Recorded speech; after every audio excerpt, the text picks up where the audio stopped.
So this is Sifu Slim. We're back with part 2 on coffee, the brain, addiction, biochemistry, all those things that are happening. We want to fill you in on some of what we've learned. So I'm going to bring in my man Brent CMT. And Brent recently fighting off a cold, and he has done something to fight off colds, which I think is fascinating. And it's the same thing they do on this new documentary from 2014 or 15 called The Vitamin Story. And tell us what you do about vitamins and how to fight off colds and how rarely you get a full-blown cold. I don't get sick. I get on the verge of getting sick. I can tell it's coming, you know, we all can. We get a sniffles or sore throat or something like that. And at the start of that, I almost overdose on vitamin C, zinc, and echinacea. That's my trifecta of wellness. And I overdose many times throughout the day for 3 or 4 days, and then I'm better. I never get fully sick. That's a cool way to go, and that's what they say on this vitamin documentary, which was put together by a man from Scotland, I believe, or Ireland. We're going to watch that in a little bit more of it. So take a look on YouTube and you can see that. If you type in vitamin, the documentary, and it's a current one, that's the one. So while Brent was over here the other day, he was talking about coffee addiction. So I shared a little bit about what I shared in part 1 of the video about how coffee has grown and shipped, etc., and what it does to our system. And I said it's a good thing to avoid, but hey, don't take my word for it. I looked it up on Wikipedia. This is what I thought, and then I read other sources as well.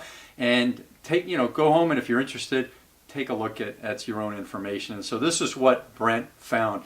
You want to read off the title of that YouTube video? The effects of coffee on the brain as seen by MRI. So what are we looking at in this picture on the screen? These are brain scans before and after coffee. Well, this one's that's the before. This is the before. That blue is the activity of the brain. Can we play this for them? We can't play it because it's copyright. Oh, fair enough. So what I will tell you is watch the effects of coffee on the brain as seen by MRI. It's only got 36,000 hits. It's very cool. It's from CBS News, and I believe it's a pretty recent episode of CBS News. But there are 2 pictures, and so if you look at the brain from the top, they're showing areas of the brain that have the activity.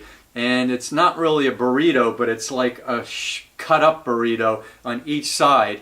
And so lots of blue activity, which is the brain activity, on the non-coffee one. Then you go to the coffee one, it looks like it's about, well, they said in the doctor on this video, the MRI doctor says it's 40% reduced brain activity. So what do you think about that? I want my brain functioning at 100%, not 60. Yeah.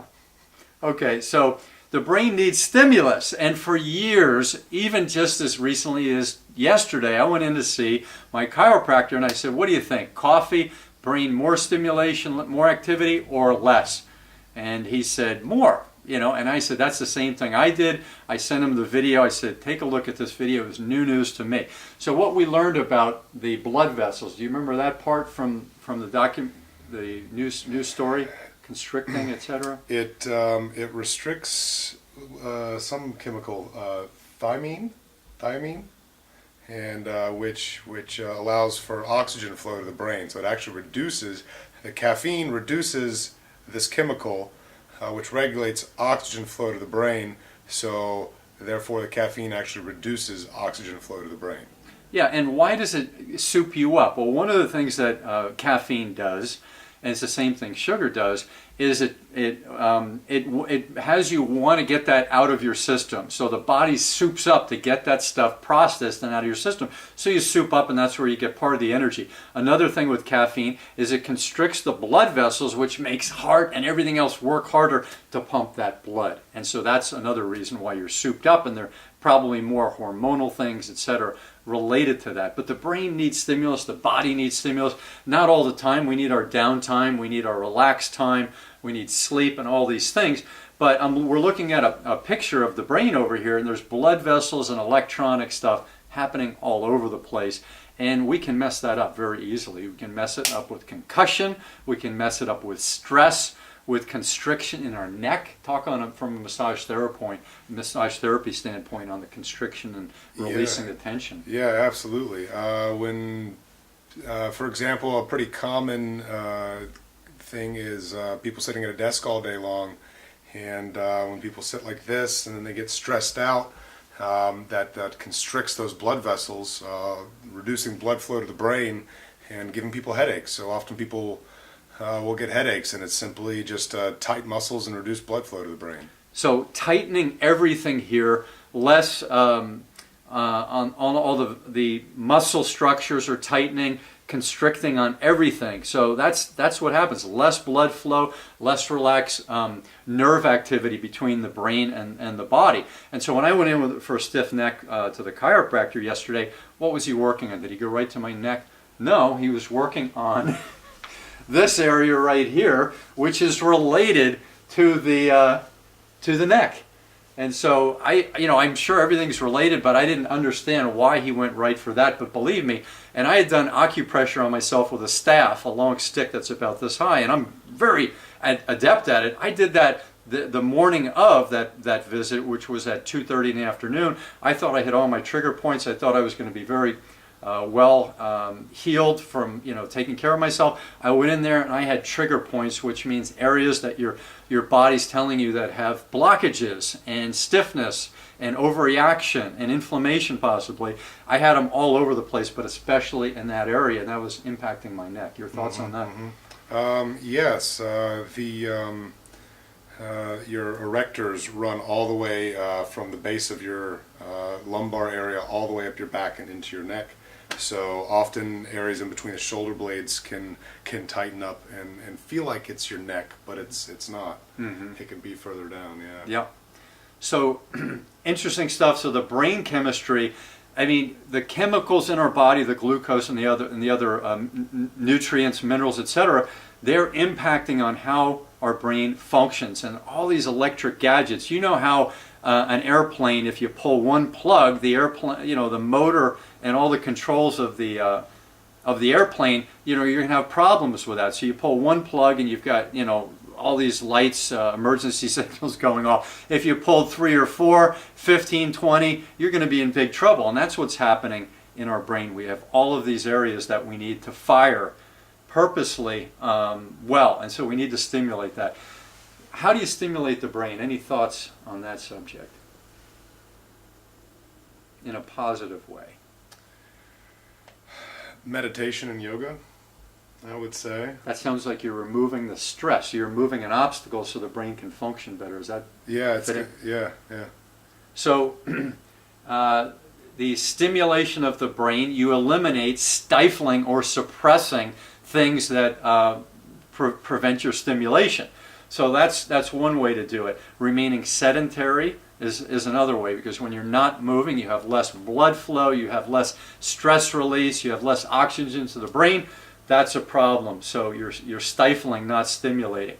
So when I was talking to Brent the other night, I told him about the hunter-gatherers versus the office potato. Let's just take 2 people. There's all kinds of potatoes: desk, couch, car, office, counter potatoes. You think somebody's not sedentary if they're at the 7-Eleven? No, they're sedentary, very sedentary. They just happen to be standing, which tends to be better than sitting if you've got a decent posture. If you've got a bad posture, standing could be just as bad as sitting. So hunter-gatherers over here, we're going to talk about a tribal village that's functioning, that things are going well, versus the office potato who's stuck 6, 8, 10, 12 hours a day. Now, why do they go to the break room, in your opinion? Because that's where the snacks are. Well, what makes them want to get up and leave their money-making activity? They don't want to be at work. They don't want to be at work, and they're not getting stimulated to the point where it's an entire mind, body, spirit stimulation. I'm not saying you need that all the time, but it would be nice to get more stimulation at work, and we'll talk in another video about how I think you can handle that. But going to the break room is your chance of getting a little freedom. They don't call it break room for nothing. It's a little bit of freedom, and it's you, and you're in control finally. It's not just the phone and the emails where you're kind of subject to response. Now you're going, hey, that stuff's away. I'm going to walk over to the break room, and now I get to choose what I want. It'd be nice if everything was a good choice. So how about fulfillment. Talk about fulfillment in the lives of the hunter-gatherers versus the office potato. Fulfillment, like emotional fulfillment? Yeah, emotional and tribal and togetherness. You've accomplished something positive for the survival of your tribe. There's a lot. That's a big question. I'm going to suggest that the hunter-gatherers, because they were in that team dynamic, because they were living off the land in nature, by definition, in the short days, now I've talked in other videos that they had a very short work day. If they had a fat and protein source, clean water, and weather cooperating, not being invaded, and no blights, famines, or sicknesses, if they had things going very well, which I think in the long history of hunter-gatherers, we wouldn't be here unless there were plenty of times where they had things going well. We would have all been wiped out. Even we survived ice ages. Can you imagine that? Ice ages. Who could survive? Well, they did. How well would we survive in an ice age in the modern era? No, I wouldn't survive a day. Not a day. The people in Nebraska without heat, how long would they last once they chopped down all the trees around their It'd home? be the Eskimos. They would be the ones to survive. They might survive. So the hunter-gatherers get that fulfillment. At the end of the day, they're getting fulfillment. And the office potato, maybe yes, maybe no. I think it's more of a challenge. There's ways to meditate and do spiritual reminders, word of the day, prayers, connecting with other people, team ethic and all that great stuff. I think there are ways to get fulfillment, but I think it's a much harder job being indoors if you're a diurnal creature, which is what we are, out in the morning, in at night, up with the sun, down with the sunset. Diurnal creatures, hard to do that in an office. Your thoughts on that? I agree, yeah. Back at the hunter-gatherers' times, they were able to spend more time looking up at the stars and being in communal with each other. And that provided a lot of fulfillment in and of itself, and we definitely lack that in our culture, in our day and age. When you're connected to the elders of the tribe, the wise people of the tribe, the ones who are pregnant, the hunters coming back, the gatherers coming back, the kids, the newborns, the dogs running around the tribe, when you're connected to all that stuff, I think by definition that breeds a very special kind of peace and fulfillment by the end of the day. So they had less lacks, L-A-C-K-S, in my opinion. The hunter-gatherers had less things they were lacking in terms of fulfillment as compared to the office potato.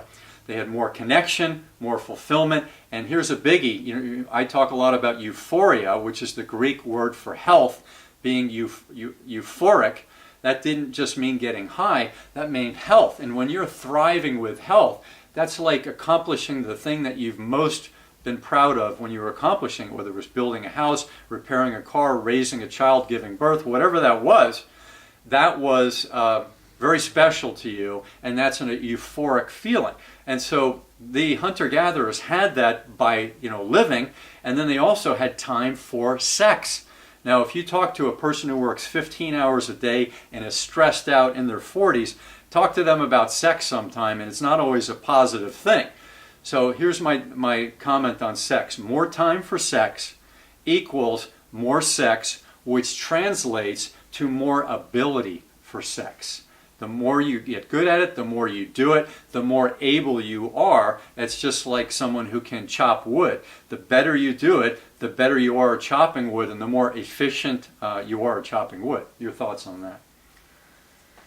Yeah, at that time, it was probably more of of making love opportunity, and again a communal thing where two people are coming together for the purposes of love, whereas these days it's not. Well, there were probably times in the hunter-gatherers where there was just some satisfaction. Well, that is. But the hormones connect. The female oxytocin is the bonding. Mm-hmm. And that regulates her hormones, having that intimacy and that connection with her male partner. So it's some very special things. She's also getting hormone regulation by doing the gathering and the child care and the things around the camp with the other females. That's just as powerful as being with the man, is regulating with the females. You know how females' hormones regulate when they're together, and they sometimes even think the same way and dress the same way. In the modern era, they might all wear purple next Tuesday when they're all regulated, and you can ask people